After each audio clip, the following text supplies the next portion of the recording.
Okay, we're live. I'm sorry we're a little late today. Ran late. We just did a telehealth call before we started. So I hope everyone is looking forward to the weekend. I know it seems like everything's weekends now with everyone being home, but still enjoy it. Try and take advantage of it. Take some time with the family. All right. So what I was trying to do is trying to figure out ways. Everyone's kind of cooped up at home. We're scared to go out and to see doctors. Certain doctors won't see people right now, and you're just kind of frustrated.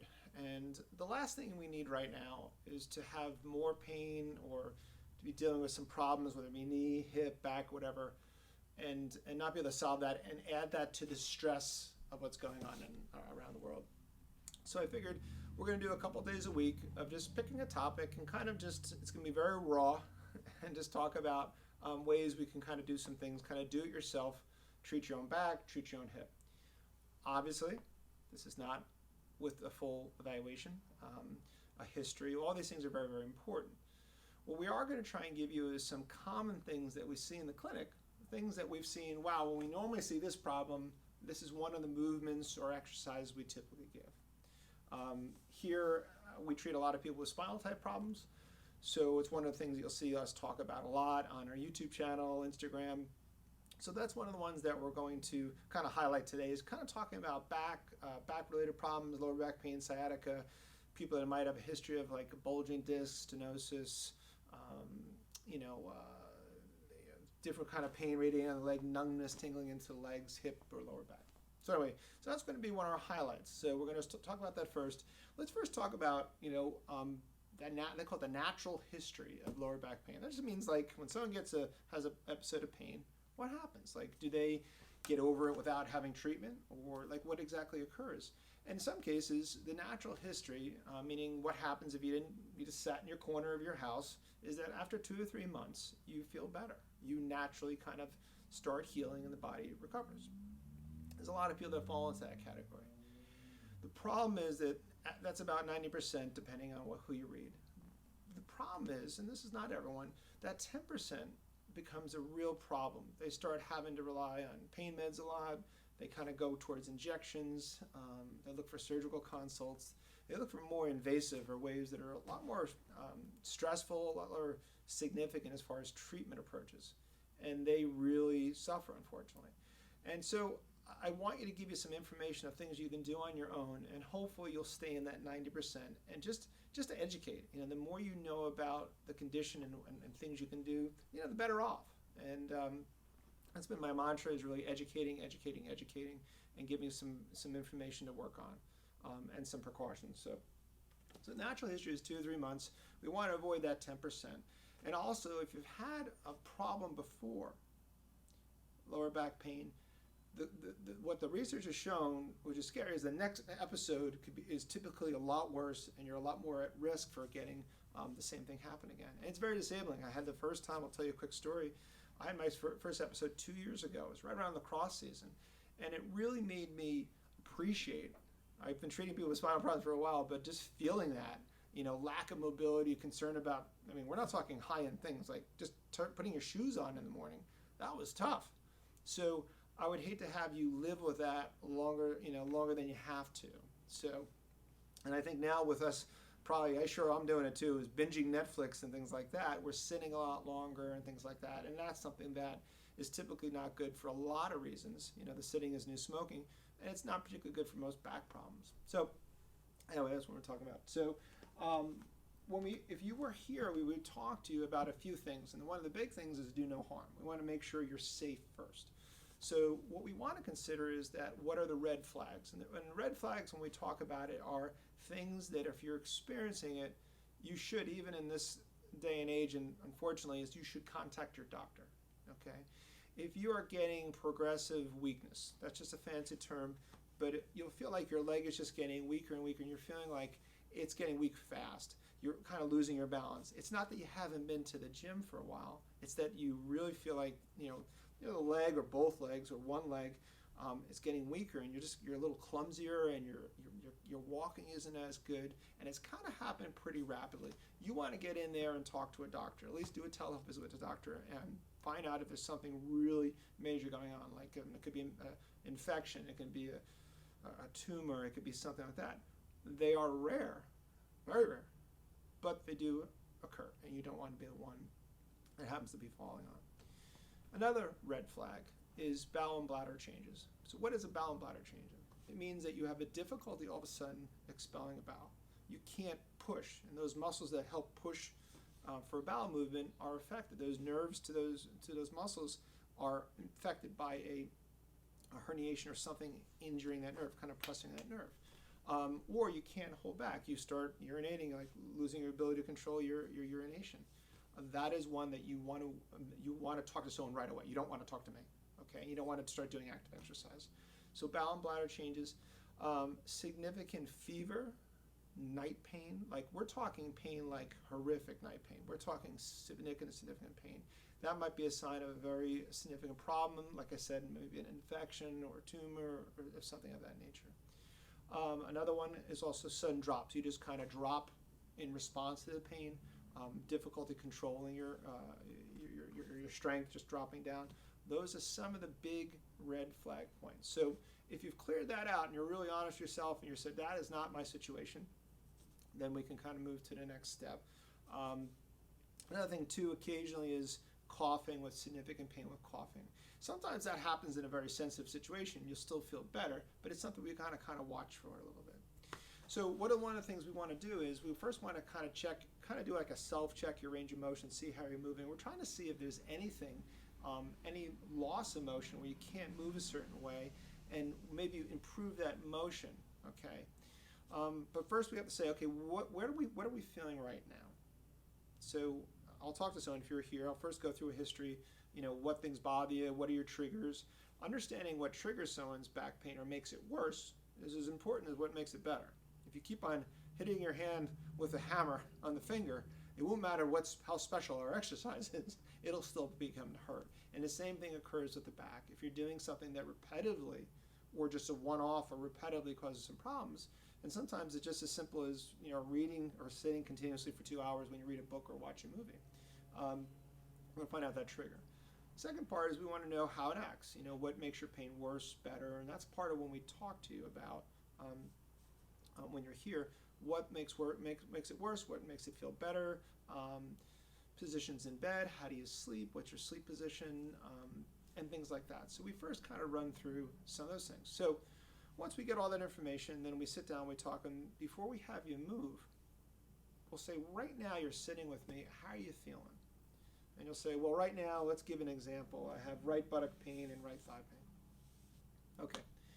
So that's the furthest it goes down. Yeah, it doesn't go below my knee, I just have it here. So what we're looking for with any kind of movement or posture, it could be an active exercise or just a position, can we change the pain? So the first thing we'll have people do is we'll talk to them for maybe 10 or 15 minutes. They'll say, I have the pain right here, Tom, it's right here, right now. And I'll say simply, all right, tell me if that changes, if it starts moving up or starts moving down, or it changes in intensity. It's a 10 pain or severe pain, now it's moderate, now it's mild. We want to know how it acts. Certain things we can see by your range of motion. So that's what I want to do. So anytime you're doing any of these stretches or you try any of these things that we do at home, you have to realize everything moving up is typically a better sign. If you start having pain that's rating below the knee and further down, that is a bad sign, and you have to stop. This is not a no pain, no gain thing. While you're doing the stretch, you may have some discomfort or pain, but very soon after, when I say very soon, like 2 or 3 minutes afterwards, even less than that, a minute afterwards, you should either be back to where you were or better. If that is making it worse, whatever movement I'm showing you right now, then you have to stop that movement and don't do that. Make sense? Good. So one of the most common, so we're going to go through 3 common exercises that we give here, probably the 3 most common exercises that we do in the clinic for people with lower back pain and sciatica. Like I said, this is not a catch-all. There's other exercises we give here, or movements. But first, we want to look at the mobility. We're going to give you the 3 most common, okay? We've talked about this on other videos. So the first one right here is just a standing lumbar arch, okay? So I'm just going to roll my hip. This is my waistline here. You're going to place your hands on your hips like this, and you're simply going to lean back. Pressure on, and pressure off. Pressure on, pressure off. Now, an example of someone that's kind of tight, you'll find people that get right about to here. Okay, and they say, I just can't go any further. Okay, that's pretty tight. I would say I'm like average flexibility. I can kind of, come all the way back like that. And that's probably, I could probably get a little bit more out of it, and then back into standing. We want to keep our knees nice and straight, our feet about the width of our hips, and you want to lean back as far as you can. Some people with neck issues have to not let their head go back. They have to keep their chin in and do it like that. When you get to the end, I'll have people just do a little breath, breathe in, breathe out, and then back into standing. So if you start noticing, wow, the intensity of the pain is kind of dropping down. It was in my thigh, but now let's say a 7 or 8, which is a kind of high pain, and now it's getting into a 3 or 4. That's a good sign that we're turning down that pain level, and we keep on going. And you can actually do more of that standing lumbar extension.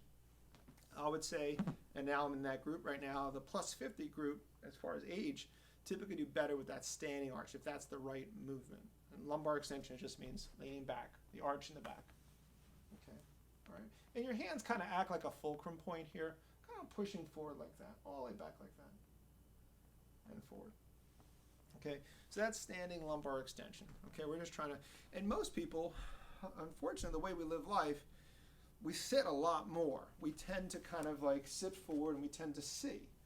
And I'm not saying that's bad, it's just we're doing more of that than we are standing and arching. So we typically, this is the front of my body, like here. This is my back. This is my hip bone right here. We typically are more of a C, like we tend to sit longer periods, we tend to drive, not as much now with the driving, but drive for longer periods, and we tend to get more of this motion than the opposite, which is the arching and extension here. And that little indent is normal. In fact, when you look at the spine here, it's almost like a little spring mechanism, you think about it. This is a normal spine here. It's got the natural curve back and forth. And as we walk, we kind of have that spring mechanism. It's the reason why it's built that way. It's not a straight back like that. People say, well, my back's not straight. That's kind of not normal. You should have a little arch there. So we tend to lose that arch and get more of a flatter position, which puts uneven pressure on our lower back. So that's why commonly the arches seem to help you a little bit more than some of the other exercises. I will give a knees to chest. Let me explain what that is.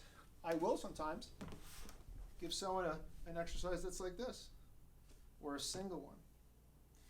But it really depends on what the reaction is. If the reaction is something that they actually makes them feel better, and they feel a little bit better, where the movement moves up, that's a good sign. So standing lumbar extension is one of the exercises that we commonly give out here. The prescription for it, how often you do it, is typically 10 times every 2 hours, kind of sprinkling it through the day. Typically get about 5 or 6 sessions in a day. So it's 10 times every 2 hours. That's if that exercise is appropriate for you. I'm going to show you 2 more. You can do more. If you're feeling better, you're like, wow, this is really making a difference for me, you can do more than 10. 10 is kind of a minimum. And the sweet spot is around 5 sessions a day. It's going to make a difference.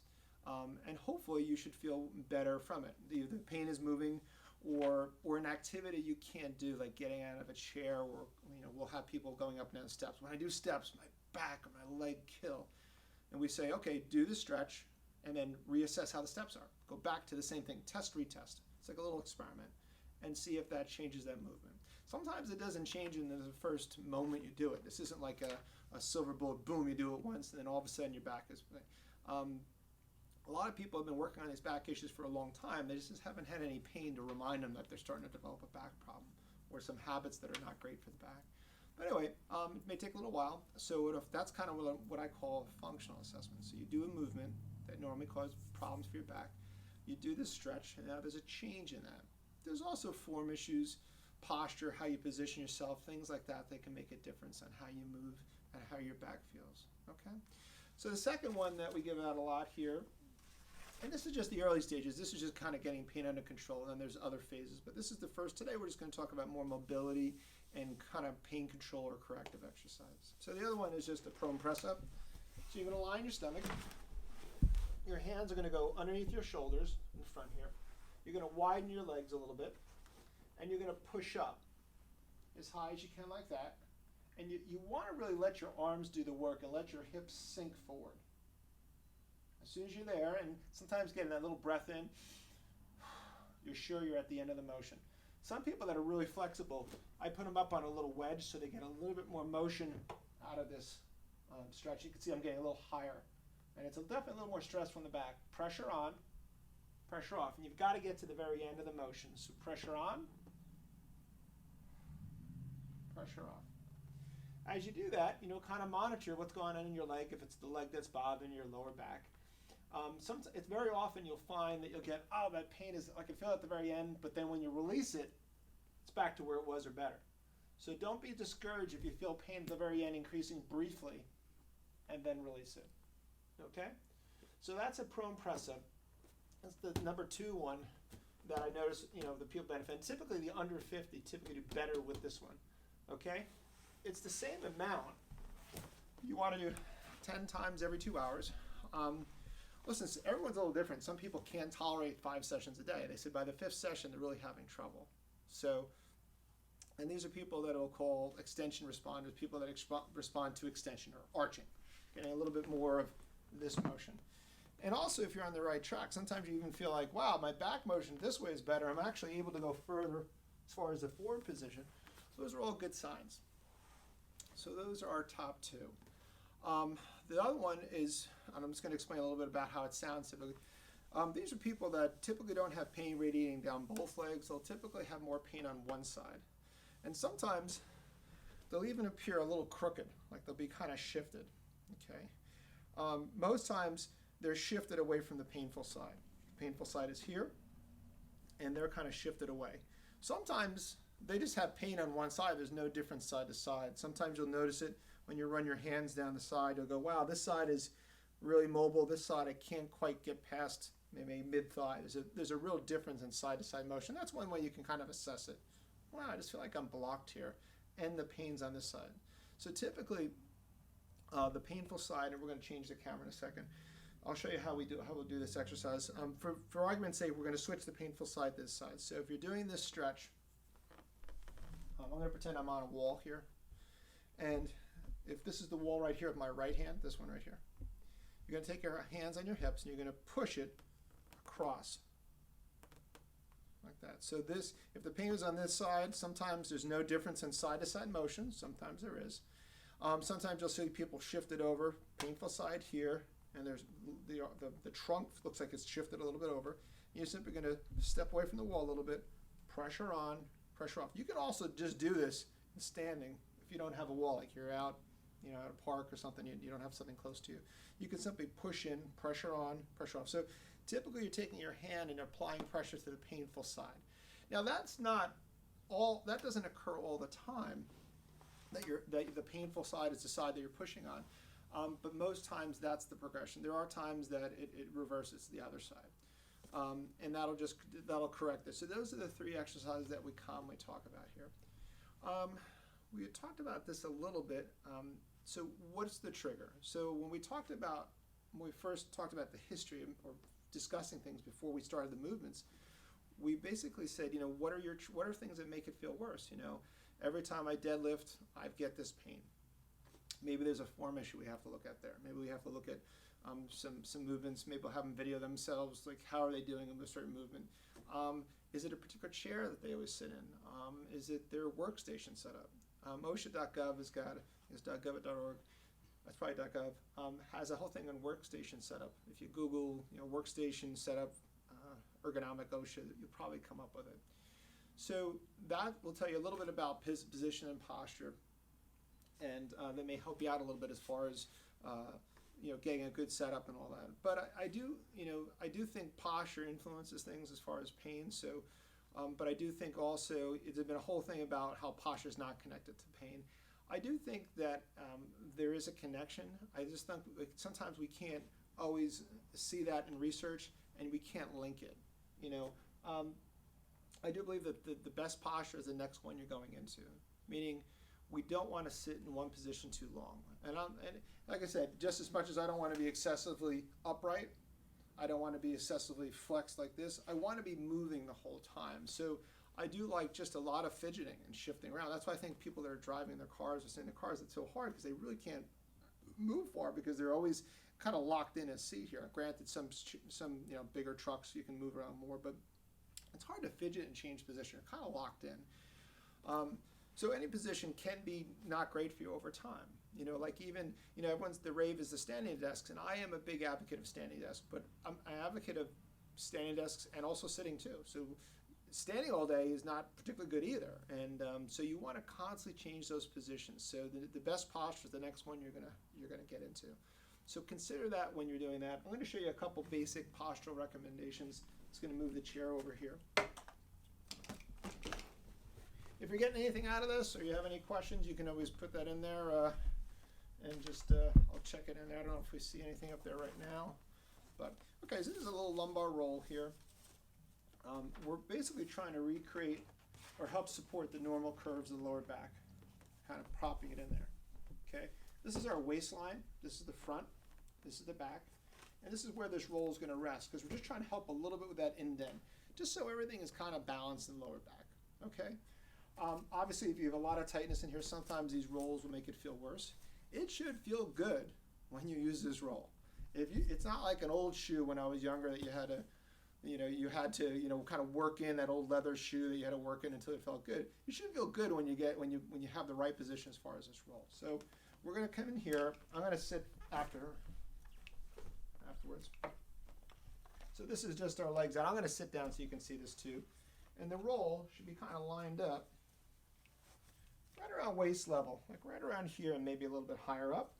And all we're trying to do is we want to make sure the upper back is a little bit further over the roll, and we're helping that slight curve. So if I used it, I'm going to slide back and get yourself back as far as you can in the chair. So my buttock is right against the vertical part of the chair. And then I want to lean forward, slide the roll in, and come back. Now obviously, I'm 6 foot 195, right around there. This roll works for me. If you're very petite at 100 pounds, this roll may be too much or too thick for your back, okay? So you may need a little smaller roll here, okay? Kind of slide it in and go there. That feels like good for your back. It just depends on the person. A lot of the trucks and cars have rolls that you can kind of adjust it and you can create a little bit of an extra push here. I'm not a big advocate. I feel like they never quite add enough pressure in creating that curve that we're trying to create there. Some do, some don't. So sometimes I'll still, even if you have one of those in the car, I'll still have them use one of these rolls. But there's different types of rolls that you can go in. OPTP, it's just a site. I have no financial interest in it. But they have different types of rolls. Some of them are a little bit thinner to kind of help you for little slider builds. Or if you have a lumbar support in there, you need a smaller one. Or you can simply take a towel. This is a small towel. I'm just going to use it for an example. Take a little towel, just roll it up, and take a couple rubber bands, really high tech, and take that and just slide it in there and find out the right thickness for your back. Okay, but ultimately we want you to move around. We want to change positions. We want to fidget. We were not meant to stay in one position. That's why the whole sitting is new smoking. Sitting and being idle, the body's just been meant to move. Only recently have we had jobs where most people are more sedentary when you think about lifetime-wise. So those are three of the common exercises. I do think posture is connected with pain. Not always. I think there's some people that have horrible posture and they said, I've never had pain. They're in the 40s or whatever. I just don't know if we know long-term how certain movements eventually lead to problems long-term, whether they be a compression fracture when we get older, changes in our upper back that make us more predisposed to different types of injuries. There's things we're probably working on that we just can't always tie. I think mechanically we're just trying to balance the back. We're trying to have biomechanically just be the most balanced we can be. I mean, obviously there's a difference between me holding a heavy ball out here. It takes more effort compared to bringing a ball close in. And I think that's what we're trying to do with the body. We're trying to, the forward head, as we're coming forward like this, takes more stress on these postural muscles. And we're kind of upright and we're loading everything over, our base of support. We're just mechanically at an advantage. And I'm not saying that you can't eventually adapt to different postures and not have pain. But why not we look at the long term, try and get into good mechanics. We can't always be in the perfect posture. At least when we can do it, try and do it. So these are some things we want to talk about. So you can try those 3 exercises. If you have any questions or comments, you can post them. And you can always text me. It's on one of our on the website and all that. You can always text me if you're having any trouble. But try and do a couple of these exercises. A couple of the things I'll just kind of talk about a little bit is I'll tell people do one exercise. We only pick one, so don't do any other flexibility exercises. Whatever one you choose out of these 3, if you choose, I would choose one of the first 2. Just do that one, and don't do all the other stretches for now. Just see how it's an experiment of one variable. Just try that one stretch and just see how you do first before you start adding all the other stretches. Because sometimes when you do other stretches, like you do a hamstring stretch, you do an arch, we don't know which one made a difference. So just stick with the one. Another thing I'll tell people is if you're, typically around 20 or 30 minutes, I want you to get up proactively. Even if you don't have pain, I want you to get up, move around a little bit, get out of that one position. And you don't have to go for a long walk. I'm just saying change position, get up a little bit, and move around. If you find that your back pain triggers right at 5 minutes, you may have to do it a little more proactively. You may have to do it, at 5 minutes, get up a little bit. I know it sounds pretty aggressive, but, to change it and change the cycle, you sometimes have to do, you have to be more aggressive about total time sitting. Whatever that thing is that bothers you, okay? Another thing I recommend a lot, too, is just walking program, a simple walking program, depending on the person. If your trigger, the thing that really bothers you is walking, walk as tolerated. Like if it's 5 or 10 minutes, that's great. Even split it up throughout the day if you can. 5 or 10 minutes in the morning, 5 or 10 minutes in the evening. But getting some motion in there, typically that's good for a lot of people with back problems. Not everyone, but those are some of the things that we talk about here often. Listen, this is a tough time. I hope this gives you some food for thought. The next time we talk about things, we're going to be talking about some common neck stretches and exercise that we give people here in the clinic. You know your body the most. You've got to listen to it. That's what, when we talk to someone, we initially discuss, what things bother you. This is what we discuss. And we've been discussing some of these telehealths. We'll tell people through different questions, and we'll have them watch their movements. Obviously, it's not as good as being there, but it's definitely, and this, hopefully we won't catch anything by doing it this way. I think that's most of what I was going to cover today. I hope this helps you out, and please share if you think it helped you out or someone that's having some trouble right now. And anyway, have a great weekend, and thanks for joining us, okay? Bye-bye.